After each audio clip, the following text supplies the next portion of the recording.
While he's had a couple disappointing campaigns along the way, Ryan has been a top 10 fantasy quarterback in 8 of his last 11 seasons and has clocked quarterback 12, 7, 2, 14, and 3 performances over the last 5 years. Another thing about Ryan that often goes overlooked is his ability to stay healthy. Ryan has missed 1 game since 2010 and 3 of a possible 208 games for his career. So while Julio Jones is no longer in Atlanta, Ryan will still be equipped with some excellent pass-catching options in Calvin Ridley, who I think could legitimately finish as the wide receiver 1 this season, but definitely inside the top 5, and Kyle Pitts, who became the highest selected tight end in NFL draft history just a few months back. Russell Gage is a respectable third option in the passing game, and Mike Davis is a perfectly capable receiver out of the backfield too. Ryan led the league in passing attempts last season, was 4th in yards, and 12th in touchdowns. And that was with Jones completing only 7 games. Ryan was also 3rd in red zone attempts and targets to the end zone. And with 2 serious threats inside the 20 like Pitts and Ridley, who caught 7 of his 9 scores inside the 20 last year, there's reason to believe Ryan could easily cross the 30 touchdown threshold again this season. Ryan is currently the 17th quarterback going off the board with an ADP of 138 on Underdog Fantasy. He makes for a fantastic stacking option with Ridley, Pitts, Gage, or even a late-round flyer like Olamide Zaccheaus, and has one of the highest floors at his position. Now we just need him to produce one of those ceiling years like we've seen him do plenty of times in the past. Aaron Rodgers is coming off an MVP season in Green Bay where he threw for a career-high 48 touchdowns and accounted for 51 scores overall. Amazingly, he finishes the QB3, not the QB1, behind Josh Allen and Kyler Murray, which just proves how valuable rushing upside is for quarterbacks who may not be elite passers like Rodgers. We'll get to that in a little bit. Since being installed as the Packers' full-time starter back in 2008, Rodgers has posted top 2 finishes at his position in 7 of 11 seasons, where he played at least 15 games. The other 4 finishes, 3rd, 7th, 10th, and 11th. He's currently being drafted as the QB 13 with a 112 ADP on Underdog, and as I'm sure you've heard me say many times before, basically no player is undraftable if they fall far enough in the draft. With the uncertainty swirling around Rodgers' status in Green Bay, there's no way we're drafting him as a top 5 or 6 quarterback right now, which is where he'd likely be going otherwise. But taking a shot on him outside of the starter range is huge. This is also where drafting earlier in the summer can help pay huge dividends if you're smart about it. And it's looking more and more like he'll play this year, whether that's for the Packers or somewhere else. But even if the damage in Green Bay is irreparable, there are teams who would surely love to have the 3-time MVP on their roster. Rodgers' lack of rushing upside limits his ceiling, and he's actually only eclipsed 4,500 passing yards once in his career. But he had the 2nd lowest percentage of bad passes in the league last year at 14.3%. Deshaun Watson led the league at 14.2%. Rodgers was sacked on only 3.5% of his dropbacks and led the league in both adjusted completion percentage and passer rating. And if that's not enough, Rodgers was an absolute beast on end zone throws, with 25 passes to the end zone resulting in touchdowns. Not to mention, he also led the league with 4 touchdowns of 50-plus yards. And with a touchdown interception ratio of 155-24 over the last 5 seasons, you know you're getting an elite quarterback at less than half the cost, assuming, of course, that he's on the field for week 1. I'm beginning to think he will be. Matthew Stafford finished as a top 10 quarterback in all but 1 season between 2011 and 2017, but has since finished 20th, 29th, and 15th over his last 3 seasons. But upon further inspection, there's really no reason to be concerned. First, Stafford only had Kenny Golladay for 4 full games last season, where he was the wide receiver 11 over those weeks. Second, coaching hasn't exactly been stellar in Detroit, and by almost all reports, it seems like there wasn't a single player in the Lions locker room who had any respect for Matt Patricia over his 2+ years as the Lions head coach. Third, and maybe most important, Stafford was on pace for almost 5,000 yards and 38 touchdowns through 8 games in 2019 before a back injury sidelined him for the second half of the season. He did have good pass blocking last year, though, and Darrell Bevell wasn't exactly a bottom-of-the-barrel offensive coordinator. But when your top passing option is Marvin Jones and you rank 30th in the run game, things generally don't go your way. Now Stafford will replace Jared Goff in Los Angeles and play under a head coach in Sean McVay, who has been celebrated as an offensive genius for years now. The Rams' offensive line showed marked improvement in 2020 and got the run game working again after an ugly 2019.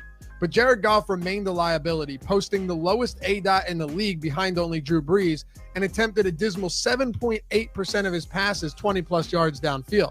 Second to last behind, you guessed it, Drew Brees.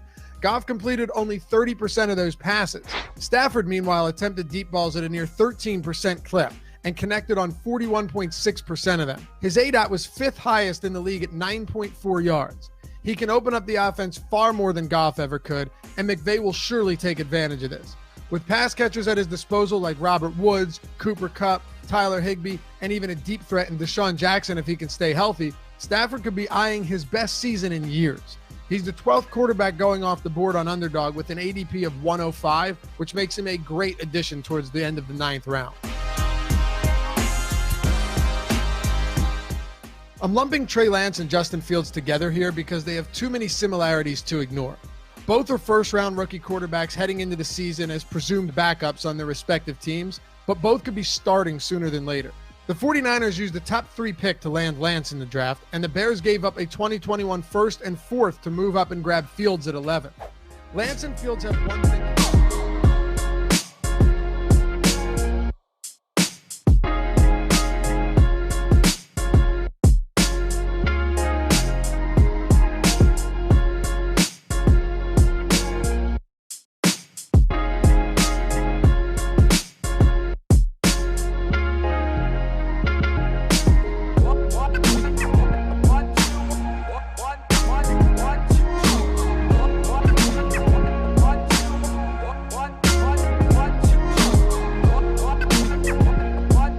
Welcome to the Osmo Live Before Lock show for UFC Vegas number 31, which goes down tonight inside the UFC Apex in Las Vegas. We are now down to 10 fights. If you have not heard the news, the matchup between Anderson Dos Santos and Miles Johns has been scratched to the card due to COVID protocols on the Anderson Dos Santos side of this matchup. So we are now down to 10 fights. So we are here to break this one down for you. Of course, we are sponsored by Monkey Knife Fight. We'll give you some Monkey Knife Fight plays that we like later on in the show. But as always, I am joined by the fighter, Pete Rodgers Jr. Pete, so we are now down to 10 fights. So let me just start off here.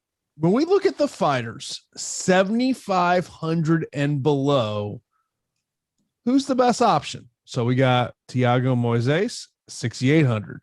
Dustin Stolfus, 7,500. Preston Parsons, 7,400. Montserrat Conjejo, 6,900. Malcolm Gordon, 7,300. And Alan Boudat at 7,200. Yikes. Yikes. What's up, guys? What's popping, people? Thanks for joining us today. The 7K options this week absolutely suck, but we have to make it work. Unfortunately, this might be a week where you will have a losing fighter in your lineup. So it's important to kind of take that into consideration as well. Yes, trying to find that 7K win is always the optimal strategy, but let's also kind of create a category or a selection of fighters that we think in a loss, can they perform well? And if you want to include any of the underdogs, like you can include Marion Renault in there, who in losses scores pretty well. Sergey Morozov, we talked about, if he goes the takedown route, has plenty of potential. Billy Quarantillo's volume, even in a loss, could end up being the difference maker for the slate. So I think, like, for me, the two that I'm really looking at, and it hurts me to say, is Dustin Stolfus at 7,500, possibly taking advantage of Rodolfo Vieira's gas tank after round one. Obviously, it's a stretch. Yes, Rodolfo Vieira will probably make adjustments and probably come in better shape. But I didn't really like the panic I saw in his UFC debut and how quickly he was trying to get it done, which is awesome for GPPs if you want to go the other way. But when that fails, or you're facing off against another top grappler or good wrestler, how do you deal with the adversity? So Stolfus is a guy that I'm looking at. But next after that, it's really like Billy Quarantillo at 7,700 because of the volume. And I think that he doesn't necessarily have to strike with his opponent, Gabriel Benitez. I think he can incorporate takedowns to win some rounds. And he does have some solid BJJ in his back pocket. So initially I didn't like him in the fight, and I really still feel like he could get picked apart from the outside. but it's slim pickings here down at 7K. And I'm okay with, resorting to the volume guys at that price point. Here's my thing about Benitez, and this not just as a fighter, but also as a coach. When you sit there and you look at film and you look at your opponent's last fight, and you see that opponent get constantly taken down by somebody that we don't consider a takedown artist in Gavin Tucker. Like, if I'm the Gabriel Benitez camp, that had to be part of the thought process heading into this one. See, I mean, like, Gavin Tucker is known for like elusive striking and being pretty well-rounded, like in the striking department with, movement, hands and legs, but he does have some solid BJJ. So I understand the concern. But I mean, all these 7K options are trash. I mean, like, do you really want to resort to Alan Badeau, who can go out there and windmill with spinning back fists and look like the Tasmanian devil? I mean, I don't really want to put my money behind that. Conejo at 6,900 going in there, one trick pony trying to hit her opponents with, a head and arm. I think that she's going to get, pieced up from Lemos. Do you want to go to Thiago Moises at 6,800 against possibly the next biggest Dagestani thing in, Makhachev? You know what I mean? And then Malcolm Gordon at 7,300, who every single time Augusta wind blows, he covers his head, closes his eyes, and waits for it to stop. I mean, I understand people resorting to Malcolm Gordon because Figueiredo is not his brother, and he's one of the least attractive 3-1 favorites on the card and possibly ever. But I was trying to get behind Malcolm Gordon, and I really just don't see it. When I was developing my lineups earlier today, and this was even before the Jones and Dos Santos fight got scratched, I was having a really tough time putting together lineups, whether it's, in these big GPPs or in multiplier contests I like to play in. And, especially these big GPPs of trying to get different. It's extremely tough in a 10 fight. I think that, Thiago Moises is someone that I think you do have to consider if he can stop the takedown. That's a big aspect of that. Right. And someone asked me in Slack the other day about, Islam and, basically what do we need to see out of him? And to me, I think it's a rinse and repeat of what we saw in his last fight against Drew Dober of a takedown per round, get 2 to 3 minutes of control time, and just constantly landing strikes on the ground. I mean, I think that is, like, if you're a Makhachev backer today, I feel like you want this thing to go 25 minutes and you just want it to be a takedown around 2 to 3 minutes of control time. And he goes out there and he lands 150, 160 total strikes. I just don't know if Makhachev can really produce, because he's so patient in comparison to Khabib. Like, Khabib will go out there, take you down, hit you with the Dagestani handcuff, beat the crap out of you, stand up, and he's just going to rinse and repeat. Makhachev is a little more calculated and a little more patient. His output in volume isn't really there. It's kind of lackluster, but, the 5 rounds can definitely increase it. So I think that he'll probably push at that price range. I think it'll be suitable. It'll be fine. But, we're talking about slim pickings with a small fight card, and possibly if he doesn't explode at that price range, maybe pivoting to some of these other 9,000 options or high 8,000 options is the way to go on such an ugly card. But I love Makhachev. If you want to put Thiago Moises in there, you're hoping that this goes over 3 rounds and that it's primarily on the feet. If he can defend some takedowns, accumulate some striking points. But, I can still see him scoring under 40, even if it goes 5 rounds. So I'm not really going to that, but the salary savings is awesome.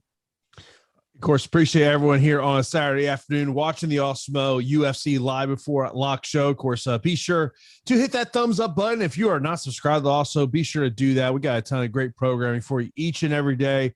We're going to be live here on the channel all night leading up to the NBA game coming up after us at 6:05 p.m. Eastern time. It'll be MLB Live Before Lock as EMAC and Gundack will get you ready for tonight's MLB slate, and then we'll rock right into our NBA coverage for the night. Also, do let you know our free premium data and tools over awesemo.com today is NBA ownership projections, MLB top stacks, and UFC pro plays. So be sure to check out if you're not a member of Awesemo Plus and you want to see what is behind the paywall. We do have free premium data and tools available there today. CS, appreciate you there in the super chat. He says 2 questions. Preston Parsons looks actually strong with his offense. Any chance we fade Daniel Rodriguez and play Preston Parsons 30% of lineups? Next question to me, Islam is a 100% lock. What percentage you suggest? Okay, so the Preston Parsons comment, it's a great question, because if you look at his record, it's somewhat impressive. But if you look at and deep dive into his record, it's a mediocre strength of schedule. It's not bad. We've seen a lot worse, but he has a lot of early finishes via submission within the 2 rounds.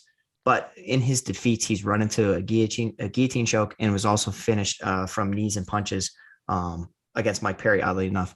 But I think that a guy that's well-rounded in Daniel Rodriguez, who can strike, grapple, and kind of finish fights in more than one way, I think it's a very dangerous debut. I'm not saying that he can't go out there and have one good solid round. If he could have one solid round of dominance, maybe in a loss he does well. But I think it's going to take a lot to get a victory over Daniel Rodriguez here. I'm not with the fading Daniel Rodriguez, maybe sprinkling in some Preston Parsons and hoping that he has some solid statistics in a couple of the grappling exchanges is fine. But I'm not guessing he's going to walk away victorious here.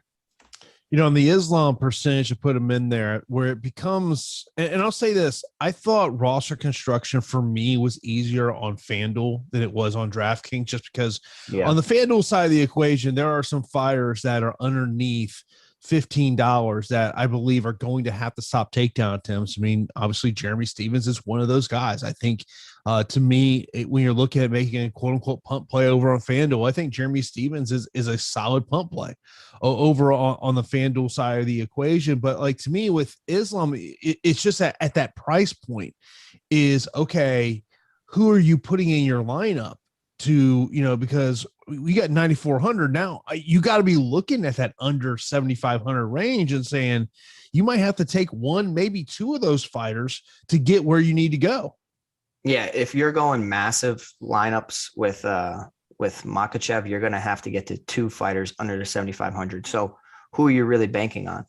I can get behind Stoltzfus because of the cardio concerns, even though he's facing one of the best BJJ guys out there. In hopes that he can maybe TKO him and get him out of there because of fatigue.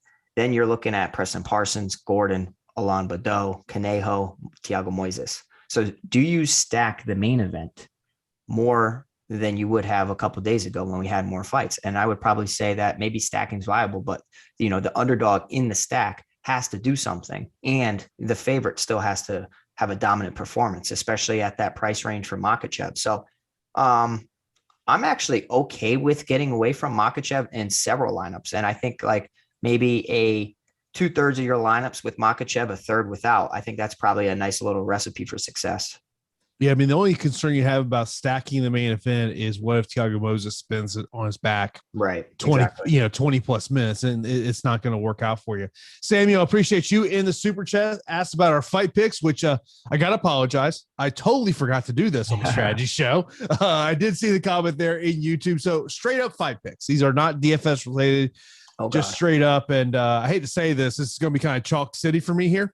In terms of what I like here today, but I'll go down my list and I'll let Pete go down his list. Give me Islam in the main event. I'll go Misha Tate in the co-main event. Gamrot, Vieira. I'm gonna go Billy Quarantillo. That may be also part of him being a Tampa guy and go my Tampa guy a little bit. Give me Daniel Rodriguez, Amanda Lemos. Give me Sergey. Give me Figueiredo, and give me Nascimento. Like I said, I'm pretty chalk city. Yeah, I mean, this is not DFS related, but I will go Makhachev, Marion Renault, Mateus Gamrot, Dustin Stoltzfus, Billy Quarantillo, Daniel Rodriguez, Amanda Lemos, Khalid Taha, Francisco Figueiredo, and Rodrigo Nascimento. Get to a couple of questions over in our premium selection. Of course, that's a great advantage of being a also plus member. You get into our premium Slack channel. Doug saying, same question every week. How are we feeling about the first fight of the night? DraftKings, GPP. I'm all in on Nascimento. Look, I think that it's just, he should win this fight. He should win this fight. Yeah. Now, we know this in MMA, crazy things happen. He should win this fight. I mean, look, if you tell me they fight 10 times, I'd probably pick him every time. You got a lot of faith, and I don't blame you because stylistically, Rodrigo Nascimento is a nightmare for Alain Badeau. Rodrigo Nascimento is surrounded by great talent down an American top team. He's training with some of the best guys on the planet. Alain Badeau's, Achilles heel has been getting, taken down and finished on the mat. And, a guy bumping up a weight class and starting to try to acclimate to heavyweight is always a concern as well. So I think that Alain Badeau will have a speed advantage in this situation. I think that this is the ultimate GPP fight because this could be an ultimate leverage position where everybody's kind of just thinking that Rodrigo Nascimento is going to wipe the floor with Alain Badeau. And by right, he should, clinch up with him, take him down. He's not more dangerous than Don'Tale Mayes, but, we saw what happened in that matchup. But that doesn't mean that Alain Badeau can't pose threats to Nascimento, especially since, Nascimento is coming off a knockout loss. So Alain Badeau's recklessness and his wildness and unpredictability could definitely lead to an exchange where he hurts him. I would say on a fight card like this, do not ignore Alain Badeau because he's going to have no ownership. And if he wins, it's going to be early because of a stoppage. But I can't confidently say that he's going to get it done. It's Rodrigo Nascimento for me, but ultimate GPP fight. Next up, Morgan says, he goes, are you fine with fading the main event for a single entry? I am. I would say, I would say yes, just single entry, because I think it's going to allow you to get different going away from Makhachev. So it's less about Makhachev and it's more about lineup construction because when I was going in there and I was trying to get to certain fighters, I really like Daniel Rodriguez this week and hopefully he doesn't let me down, but I like what he brings to the table in multiple facets of the game. So I wanted to include, a 9,000 fighter, let's say Nascimento and Daniel Rodriguez. Now, when I do that, I'm spending so much at the top that, including a Makhachev or, one of those guys, it's very difficult to not have two fighters within that 7,500 and under range. So I don't have any confidence in Malcolm Gordon. I know that other people are going to be, grasping for straws with that. And I'm okay with it. If he comes through with a win, my hands are up. I'm like, okay, it wasn't a smart bet. I'm fine with it. So I don't know. Makhachev in a single entry, perhaps fade it. Of course, do want to let you know about when you want to get access to the great content and tools we have over at Osmo. Plus, you got to sign up for Osmo Weekly Pass for $29.95, gives you full access to all the premium content and tools at Osmo.com. And if you're a new user of Osmo Plus Platinum, then you got to take advantage of the promo we got going on during this show. Be sure to use the promo code MMA Live Before Lock, all caps, one word, MMA Live Before Lock for 25% off your first week of Osmo Plus Platinum. Now, if you just want a MMA DFS weekly pass, you can get that for $8.95. Stop guessing, start winning. Join Osmo Plus today. Mention another question from Slack from Blackbird. He says FanDuel Cash, Sergey and Gordon, or Stevens and Stolfus. That's a tough one here. You've got Jeremy Stevens and Dustin Stolfus. So you're looking at two underdogs over there. I do like Stevens as a kind of punt play over on FanDuel. I probably go Stevens and Stolfus just because I really don't want to go Malcolm Gordon. Yeah. So on FanDuel, that makes a lot of sense for me because they're both going to have to prevent takedowns. Stolfus is going to have to defend takedowns against Rodolfo Vieira. And every time that he stuffs a takedown from Rodolfo Vieira, it's going to tax Rodolfo and really test that cardio of him. And Jeremy Stevens is really going to have his hands full with trying to defend Mateus Gamrot's, his output, his striking output, but more importantly than that, it's his wrestling output and how he chains takedowns together. And, traditionally, Stevens has posed a lot of problems for wrestlers where he stuffs their shot and punishes them on the feet. But I do think that Gamrot's a different type of fighter in this fight. But on FanDuel, it's definitely the Stevens and Stolfus lineup for me. John mentions over on YouTube, he goes, what's your favorite bet tonight if you were to throw $200 to win? Thanks, guys. I mean, look, in terms of straight up picks and you want to actually make money, look, Islam Makhachev is a minus 720 betting favorite. Can't make money there. To me, I'd be looking at the prop bets as a way to try to find yourself into much better odds. And I will tell you the two that really stick out to me, Rodolfo Vieira via submission, minus 110, Amanda Lemos via TKO KO, plus 175. Of course, you can go to oddshopper.osmo.com to check out the betting odds and look at the various lines from across multiple books to find your best number there. But to me, this is one of those cards that I think you got, if you're looking to make one bet, I think it's better to look at the prop bets than the straight up fight picks. Yeah. I mean, or in terms of getting more bang for your buck. Yeah, for sure. Or you could put together a massive favorite parlay, but even doing so, you're really not going to have the best, the best output or the best winnings because of that. I mean, like I would like something like parlaying Makhachev with Daniel Rodriguez and I don't want to put Rodrigo Nascimento, Francisco Figueiredo. So I would probably just do those two, Daniel Rodriguez and Islam Makhachev. Still, those odds are completely out of whack. It would get you a 2-fighter parlay minus 215. I mean, it's not horrible. I really have a lot of confidence in both of them. Like, look, let's just say you want to throw Nascimento in there. That gets you down to minus 113. Throw Figueiredo in there. Now you're at plus 147. Now you're getting some plus money, but now you're talking, you're going to start adding pieces in there. I mean, we saw last time with the Bellator card, it was Chalk City over there. Likelihood is that's the way it's going to look here tonight here for UFC Vegas number 31. Of course, if you do have any questions, you can leave those right in the YouTube chat. You can also leave those over in our Slack channel as well. As I kind of go through some questions here, looking at some of the fighters that you may want to potentially look with. I mentioned about, looking at potentially Jeremy Stevens, and that's just as a ownership leverage play. He is going to have to stop takedowns, and that's a big question. It's just, can he keep it on the feet in terms of that one? Which is the better FanDuel cash combo? Rodriguez, Gordon, Vieira, Parsons. Those are both ugly. Here's the way I look at this one, Pete. Okay. Could Preston Parsons lose, but just be tough, stay in at 15 minutes, takes all the punishment, and he gets you a decent score? Because it's tough for me to trust Malcolm Gordon. It's just tough. It is. I mean, it's very tough to trust Malcolm Gordon. He is facing a guy that's a little bit more of a grappler.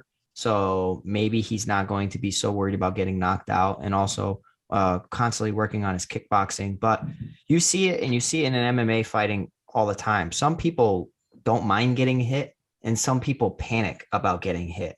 And it's never good when you are a fighter and you do not like getting hit. It's like trying to be a swimmer and not get wet. You're going to get hit. So when I see Malcolm Gordon really shying away from any contact, it's hard to trust him. But if he goes in there to implement takedowns and test that cardio of Figueiredo, we could be looking at a possible underdog that comes through. But I'll let you guys do that. I'm not doing it this week. Who gets the quicker finish, Nascimento or Figueiredo? Oh, Nascimento. Yeah, I would agree with you there. Next up, who's a better pick, Sergey or Billy? So I was really trying to get behind Sergey Morozov more, and saying, okay, that's going to be naturally everybody's pivot. But he's going up against Khalid Taha, who has questionable takedown defense in some fights. He has looked better, and he has scrambled better in some of his fights as he's progressed in his UFC career. And I was hoping to see more of Morozov's takedowns, and he doesn't really go to that well too much unless he's really against the cage. And in his losses, he gets cracked and possibly knocked out, or he gets submitted. So, maybe a little less faith in Morozov than I initially had, a little bit more leaning towards Khalid Taha. But you're talking about potential for takedown city with Morozov. For DraftKings GPP, Stevens and Billy, or Gordon and Tate? I think I'd go Stevens and Billy. And that does two underdogs. I don't know if two underdogs come through today. I think possibly looking at one underdog winning and one underdog in a loss performing well is going to be the recipe today. But I think that Stevens can definitely defend takedowns and crack Mateus Gamrot, but you're talking. I mean, look, we're trying to talk ourselves into Jeremy Stevens, who's on a 4 or 5 fight losing streak at 145 pounds. Now he's back up at 155 pounds against one of American top team's best prodigies. It's crazy. Yeah, no, it's tough. Someone in chat asking why there's no love for Montserrat Conejao. Look, this is the thing. Go back and watch her first fight in the UFC. It's just so one-dimensional. And Pete, we talked about this on Thursday on the strategy show. That's a technique you will just not see in men's MMA because coaches will literally pull their hair out. They see their fighter doing that move. I mean, if you're good at it, you're good at it. And it's a coach probably not going to talk you out of it. But if you are attempting it in practice or trying to learn it, your coach is going to be scratching their head and trying to persuade you not to, because it gets you into a lot of problems. And, Conejo doesn't have bad hands by any means. She has, wrestling that can definitely open up her striking. But I think that Amanda Lemos has more pop behind her shots. She has more pop. She has solid jiu-jitsu, and I think that she might have better cardio too. So I think it's her fight to lose. And Jared bringing up what happened the last time Montserrat fought, where Cheyenne Bay said, "I'll follow you home, B." Yeah, right. Like, if you're Cheyenne Bays, you have to make a shirt out of that. You have to. You got to take advantage of it, man. Take advantage of that. I mean, you got to. I mean, oh man, that's a top line. In my years of MMA, that's a top line. Jason, we got nearly 400 people checking us out on this ugly card. But oddly enough, this ugly card, the DraftKings contests have filled quite early. I woke up this morning and like the main GPP was already full. And I was like, oh man, or it was like pretty close to full. So, props to you guys for loving MMA. Thanks for tuning into our show. We love providing, insight and information for you guys. If you can just get us over 100 likes, this show will keep on going. Yeah, that was one of the things I noticed early on this morning when I was reserving some contests there. And I know the boss man, Alex, he was tweeting about it. He's like, man, the big contest is already filled up. Yeah, but yeah, there was another GPP they added, which was $25,000 to first place there. Lori asked top 3 mid-price fighters on DraftKings for GPPs. Top 3 mid-price. I love the question. We always talk about high and low, and mid-price gets lost in the shuffle. Daniel Rodriguez, does that count as mid-price? I'd probably say no, that's not mid-price. I think you got to be looking like that 86 to 83-ish. Okay, so in that 86 to 83, 82, Gamrot definitely has the highest ceiling because of his volume and, striking and wrestling. So I like Mateus Gamrot. I do like Khalid Taha from a finishing perspective of testing that chin of Morozov. If we could talk about Daniel Rodriguez, I wish we could include him, because now that Miles Johns is out at 8,400, we are missing a staple within that mid-range. No, I'm with you there. I'm totally with you there. Ahmad saying best dogs on the card are Sergey and Billy. I think a lot of people would agree with you in terms of that one. And then look, this could be a card that live betting is probably the best way to go with it. Potentially to find an angle in terms of that as we do go on.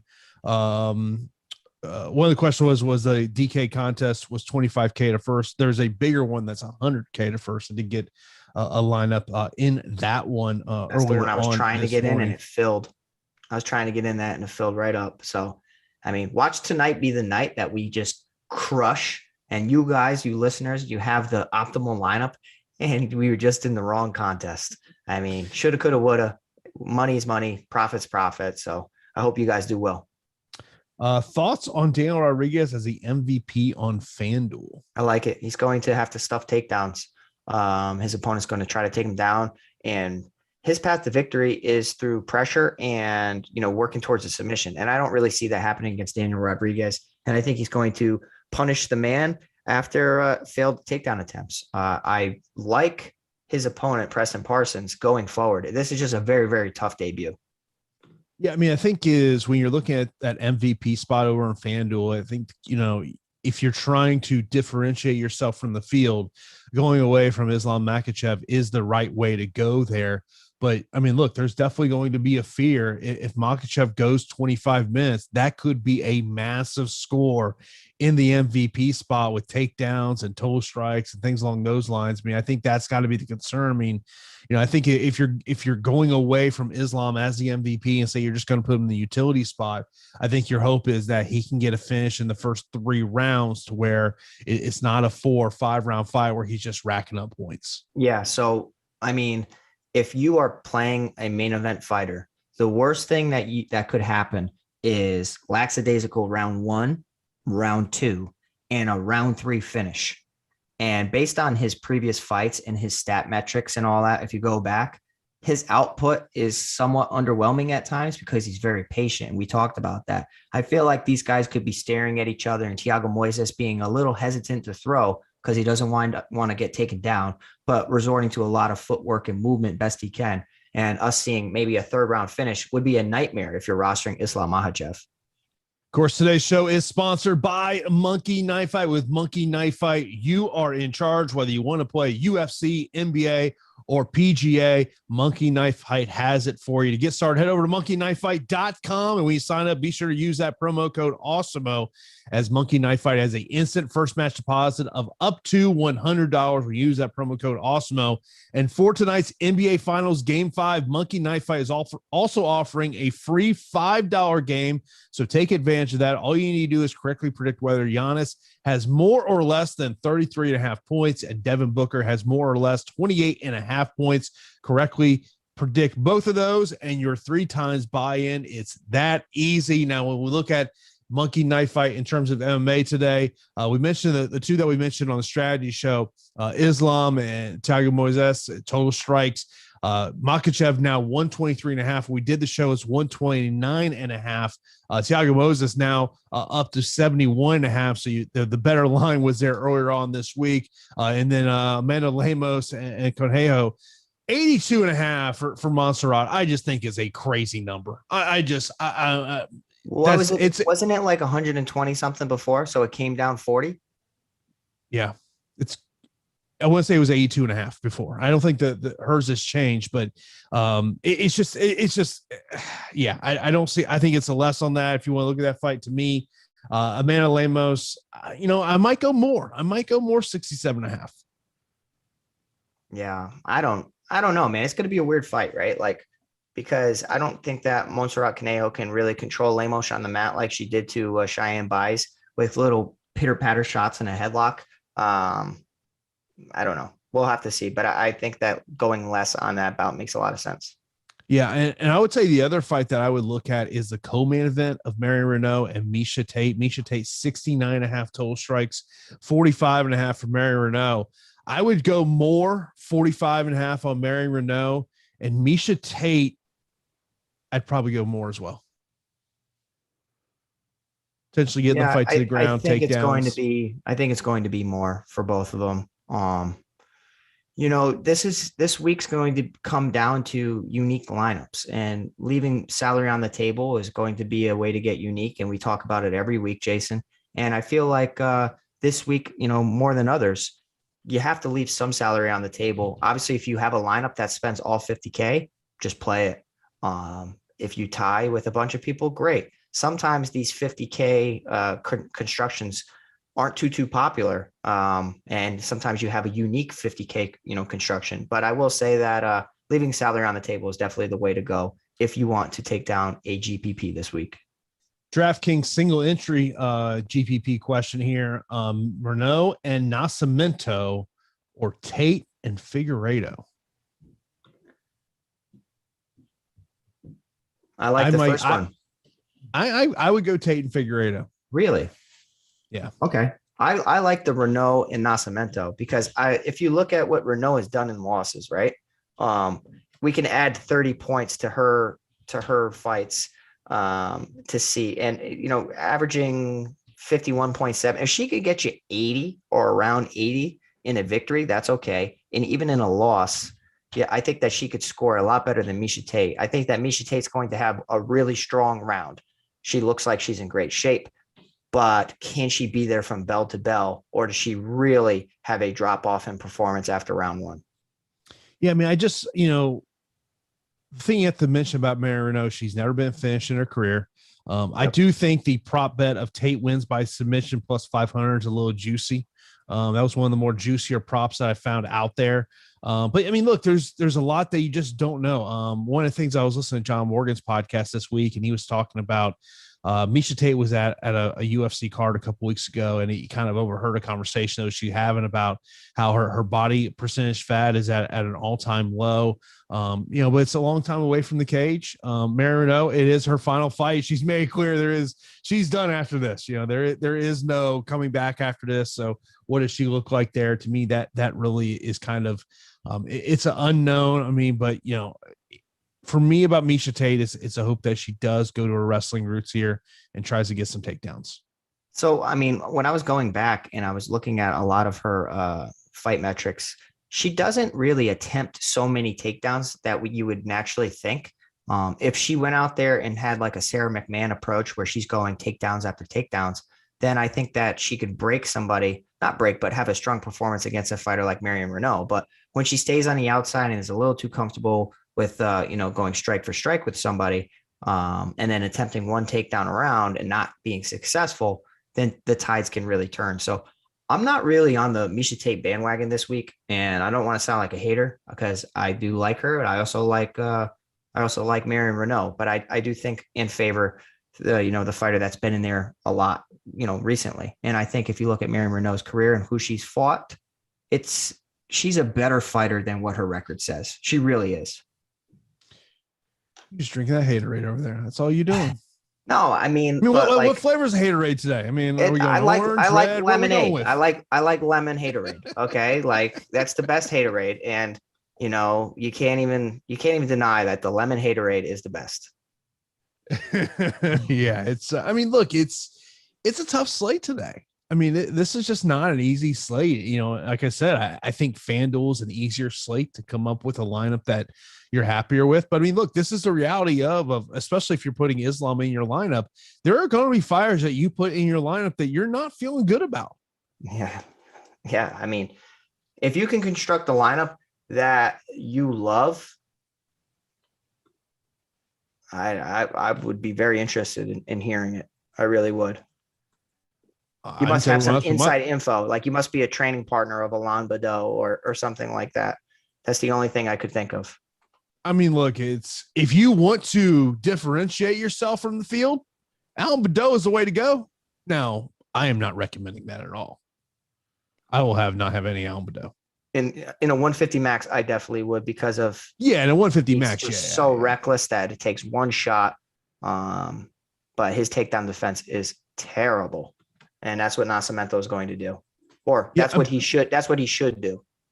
But as we talked about, like if you're putting Islam Makhachev in your lineup, then you're looking at an Alain Badeau, you're looking at a Malcolm Gordon, you're looking at a Montserrat, you're looking at a Preston Parson, a Dustin. That's how you're going to have to develop your lineup today. And I don't know how you can really feel comfortable. I mean, like you've talked about Dustin. I know you like him in the spot, but I mean, it's like you just have to be worried about what happens if he does get taken down in that first round. Can he defend the submission attempts from a world-class BJJ player?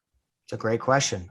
He needs to, and the more resistance that he provides, the better his chances, because he has a really strong jiu-jitsu game as well, but you don't want to go jiu-jitsu for jiu-jitsu against Rodolfo Vieira. He's the black belt hunter and black belt killer for a reason. It just so happened he got exhausted. And if Stoltzfus can disengage when Rodolfo is attempting to take him down, then I think that he lights him up, because Rodolfo's wins thus far, they're impressive because they're finishes, but the strength of schedule is not really impressive. Of course, one of the things we always love to do is put a spotlight on the people that are getting into the Awesemo Hall of Fame. Of course, what you got to do to get in the Awesemo Hall of Fame is download that Awesemo avatar from awesemo.com/avatar, placed in the top 3 of a contest with over 5,000 contestants. Tweet your wins to @AwesemoHOF. You'll win a free month of Awesemo Plus Platinum.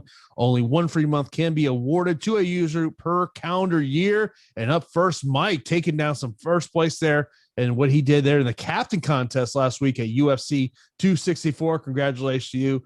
Frank getting some wins there in MLB. TJ getting some wins there with the Gold Cup. Go USA tomorrow. Next up, Shamgod getting a win there in NBA Showdown over on the FanDuel side of the equation. And Peter taking down first place, $50,000 in a MLB contest. Congratulations over there. Of course, be sure, we'd love to see you tweet your wins there. Download our Awesemo avatar at awesemo.com/avatar. Of course, if you do have any questions, line those up in the chats. We will get to those as we do go on. Of course, in Slack, just mention me so I do see it pop up here on my screen. Let's see. Next up, there was a question I saw. Carlos said, he goes, so what you guys are saying is that this would be the worst week for my first time playing MMA DFS. I would not say it's the worst week. It's just, when you only have 10 fights, it becomes a very tough slate when there's not someone, in that lower end that you're like, okay, I'm going all in, or, that's the one I'm going to go for. Yeah. So Carlos Manzo, it's an interesting week to debut in MMA DFS for sure. But you will definitely have a ton of fun watching the fights. It's somewhat of a sweat when you know that you have your lineups dependent on a certain amount of fighters or this particular fighter, and you're watching the fight unfold, or they come from behind and they get a victory. There's nothing better, but this is a very volatile week. So, temper expectations, but, be prepared to have some exciting fights. Yeah, it's like, look, I think that, for me, some of the fighters that I'm emphasizing today, Nascimento, Figueiredo, I probably have way too much Sergey. I probably have way too much of him in that spot. I'm really, I'll tell you what, Preston Parsons, maybe that guy under 7,500, just hoping that maybe I don't think he gets the win, but just surviving and the ability, to put up some type of points that maybe help you get optimal, because, the potential odds are, I think we got a good chance that your optimal lineup is going to have a losing fighter in it. Yeah. I mean, I do think that we're probably going to have a losing fighter, and on the entire card, Preston Parsons is definitely the one unknown, because, well, there's the unknown Amisha Tate coming back, but she was a proven commodity before. You're talking about one fighter debuting in the UFC, and that is Preston Parsons. His debut is tonight on this card against Daniel Rodriguez. It would be not a massive, but a pretty considerable upset if he was able to take Rodriguez down, pose some problems in the submission realm. He looks like he's in fantastic shape. He looks like he took this serious or was training for a fight, probably a contender series fight, like you mentioned in the strategy show. So he definitely has skills. It's just, how does he handle the pressure of the UFC? How does he handle dealing with a tough opponent in Daniel Rodriguez? So I don't hate the call at 7,400. I mean, it's worth a shot instead of a Malcolm Gordon call, because that Malcolm Gordon, despite being not one of the most talented fighters in this range, he's going to be decently popular as a big underdog. Brandon asking, a 20 max contest, what percentage of Islam would you be the most comfortable with? I think, I spoke of it before. I think like 2/3 of your lineups with Islam would make a lot of sense, because you can kind of just count yourself in for a victory. If you feel like that's a little too aggressive, then maybe I would just go 10 lineups with Islam and 10 without. And those 10 without are definitely going to probably shoot you up the rankings in the chart a little bit more easier than the Islam combinations, especially if Islam has an underwhelming performance. I expect him to win, but this is MMA, and sometimes dominant performances don't happen as often as you think. Blitz mentions hard to follow Chris Montinho's debut. I mean, look, he showed incredible toughness, but let's not forget, he got hit over 200 times in a 3-round fight. Yeah, I mean, on the feet. Like, we're not talking about these are ground strike. This is on the feet. And I mean, look, he showed toughness, Pete. We both know Chris, but I mean, at the end of the day, you did get hit 200 plus times in a 15-minute bantamweight fight. Yeah, I mean, but like, I think that he, should hold his head high, because like nobody was giving him a shot outside of round 1. A lot of people thought that he was going to be slept pretty early, and including like, a lot of smart people in this industry thinking that it's just a bad matchup because you have a debuting fighter coming in there against one of the top prospects in the sport. So he made Sean O'Malley look human. And the reason he made O'Malley look human is because O'Malley was on the back foot a lot. And yeah, he was lighting him up, but he didn't have power in a lot of the exchanges. And Moutinho was walking through it and pressing the action and trying to, continue the fight. He got hit a lot. And I want to see him going forward with a full camp. But on short notice and 10 days notice, I think he did better than a lot of people expected, and props to Chris Moutinho. Who scores more in a win, Rodriguez or Vieira?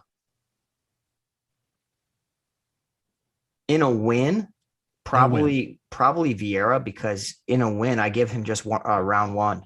I think after round one, he's a nightmare. But I think that Rodriguez is going to win. Yeah. Let's see here. Next up, Blackbird says FanDuel single entry tournament, Badeau or Ruiz. Whew. It's gonna. Those guys are going to be popular because people are automatically putting in Islam Makhachev, and they don't want to go to Thiago Moises because they don't want to stack fights. So now it's like, okay, I'm going bottom of the barrel, Alan Badeau or Montserrat Conejo, and box score watchers will look at Montserrat Conejo and say, dude, she scored 103 in the previous fight. I'm just going to take a shot on her.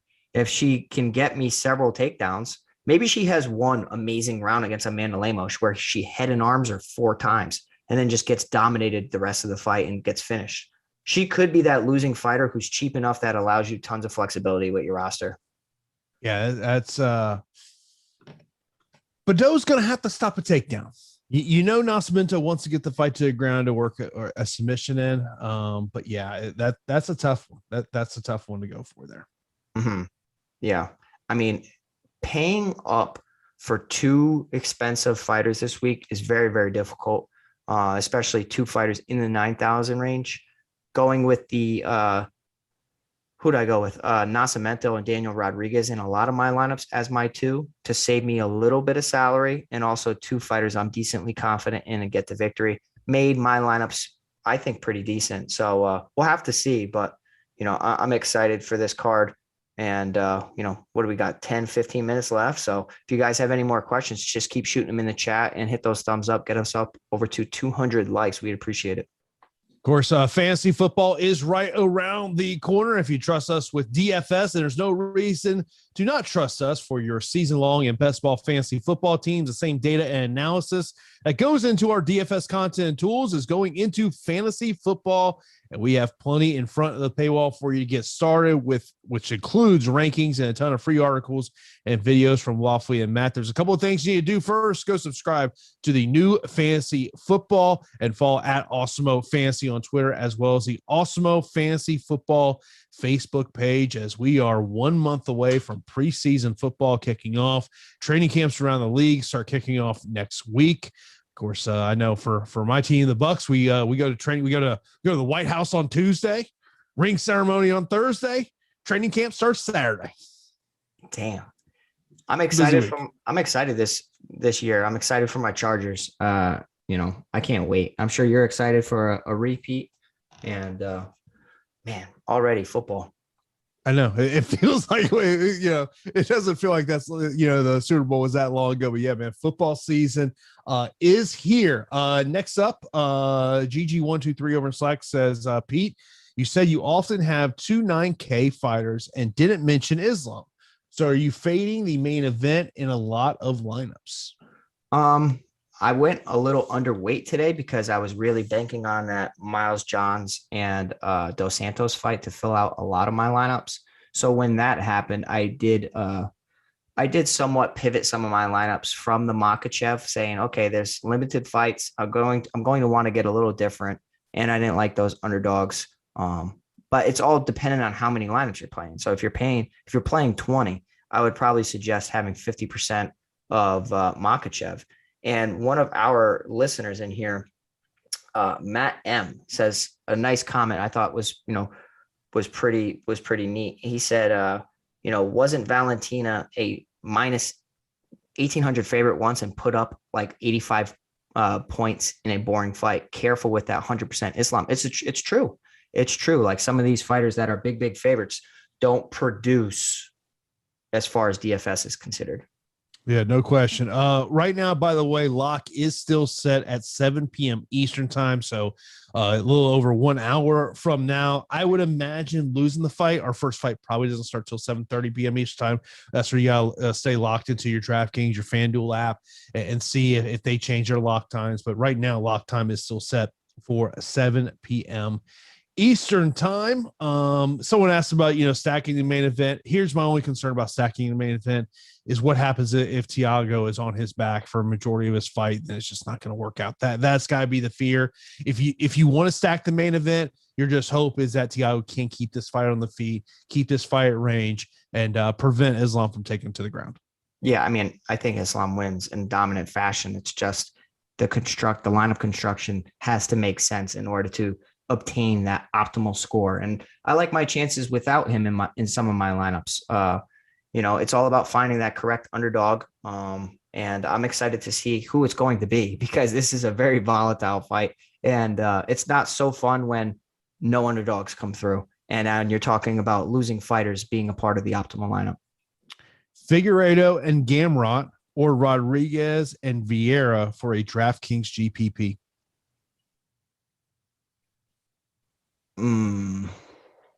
I think the higher ceiling most likely is Rodriguez and Vieira. Yeah, I mean, recency bias is real, and look at me. I'm not really in the Rodolfo Vieira business anymore. I'm super concerned about his fights going forward, depending on the stylistic matchup. I would probably go with the first option, to be honest. Yeah. Tate on FanDuel, will she score enough? What's her price on FanDuel? She is $13 on FanDuel. Wow, she's cheap, huh? Yeah, $15 for Mary Renault on the other side. I do think on the FanDuel side of the equation, I think that's a fight. Even though I do think it's a fight that goes 15 minutes, Pete, I think just because of pricing, you have to really look at that fight. Yeah, I think Tate on FanDuel, that misprice is something to take advantage of.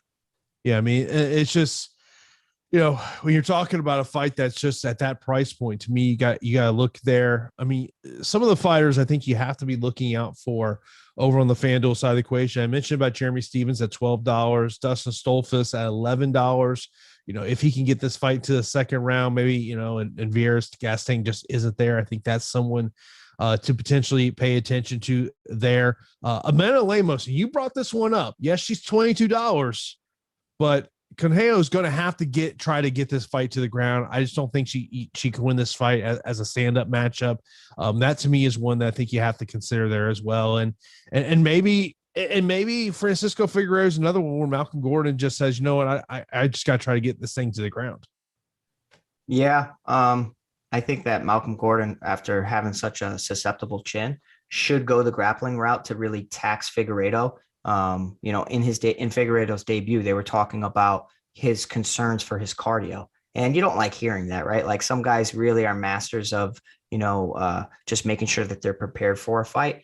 And the Figueiredo brothers seem to have something in their training that they don't have the best endurance. So I do wonder if Malcolm Gordon goes in that grappling heavy approach. It's a safer bet. He needs to do that to avoid damage. And, as your opponent gets tired, you are able to really just impose your will on them. So I definitely think that should be the strategy going forward. Don't go out there and try to kickbox just because you're training under Bazooka Joe.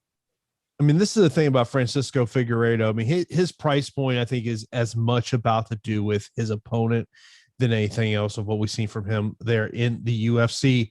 Who do you like for cash games? Like Islam's, to me, he's a staple for me in cash. Yeah, so cash, it's not overthinking it, right? Like for cash, I wouldn't be overthinking it. I would be getting Islam in there. I would probably be getting Daniel Rodriguez or Amanda Lemos, like one of those three, if not two of those three in cash. And then, for cash, just going with the volume types of fighters, maybe the Billy Quarantillo, maybe the Marion Renault at 8,000 flat that can perform well in a loss, or possibly sneak out and win against Miesha Tate returning off a 4.5-year layoff. Yeah, that's something you have to do there. Best captain options for FanDuel, Makhachev, Lemos, Rodriguez would be the ones that would be the top of my list. Who is a sneaky fighter on FanDuel? I still think Daniel Rodriguez. And the reason I say that is because Preston Parsons is so ground oriented that, he's going to not be shooting for his life, but I think that's going to be his strategy, is going to try to go in there and, impose his will against Daniel Rodriguez. And I think that could end up, hurting him rather than helping him. Carlos mentioned why did Misha take 4 years off? She retired. I mean, she walked away from the game, and she has, there's been changes in her personal life. And she's opened up a lot about that this week, of kind of where her mental state was, last time she had a fight and to where she is now. There's still, look, there's a lot of unknowns with Misha Tate of what she's going to look like when you take that kind of layoff here. By the way, coming up in 10 minutes, EMAC and Gundacker will have MLB Live Before Lock to say right here to Awesomo's YouTube channel to watch that. And of course, then following them will be a trio of NBA shows. Of course, you're not subscribed to the channel, you got to do that. Hit that notification bell so you know we're live here on the channel. Ton of great programming for you each and every day. Of course, if you do got any last minute question, you can fire that in there. Mike over in Slack says, if you had to take two fighters that are a lock, sorry, Pete, to score 100 points, which two are you taking? I think I'm just going to go. I can't give you both the top two options because it's going to leave you with an ugly lineup. I'll go Daniel Rodriguez and Nascimento. And then I have an ownership question for you in a potential leverage situation. Okay. Is Misha Tate going over owned? I don't know her ownership. Is she going over owned? I remember looking at it a little while ago. I thought it was, I want to say I was like sitting there going, I don't know if I want to go that high with her. Right. That's what I was saying. I think that maybe everybody's kind of on the narrative train that Misha Tate's going to, hop back into action and not miss a beat. And possibly Marion Renault is that leverage play that we're looking for. That's 8 flat. Yeah, to me, it's just she's kind of middle of the road in terms of ownership. But when you're talking about only having 20 fighters to pick from, everyone's going to have some type of ownership here. I think to me, if when you're talking about the way to differentiate yourself, you're going to have to look at fighters like Alan Badeau, Malcolm Gordon, Preston Parsons. That's how you're going to differentiate yourself. You don't like going there, Pete, but that's how you're going to have to do it. I know a friend of mine is in the chat, my buddy Aiden, and he says, Pete, talk to me about my guy, Malcolm. He has actual human dollars on Malcolm Gordon tonight. And I said, you're an animal. It has to be grappling path, because I look at him, Jason Floyd throws a 3-piece combo at him and he's knocking him out. Figueiredo really shows up. He does not like getting hit, and he needs to clinch up with him, test the cardio. Mm-hmm. I think it's possible. Stealing a decision is there. Getting a finish over Figueiredo, no, but stealing a decision via grappling is something that could happen. Yeah, it's going to be a tough slate. I'm looking forward to watching these fights. They will start here in an hour from now, but coming up next, it is MLB Live Before Lock. Pete, anything you want to mention to all our viewers before we get out of here? No, I just want to say thank you guys. Thanks for joining us. We're always thankful to have you guys tuning in, hitting that thumbs up, hitting us up on Twitter or on our other socials. And let us know how you guys do. Post the screenshots, and good luck to everybody on this ugly, ugly card.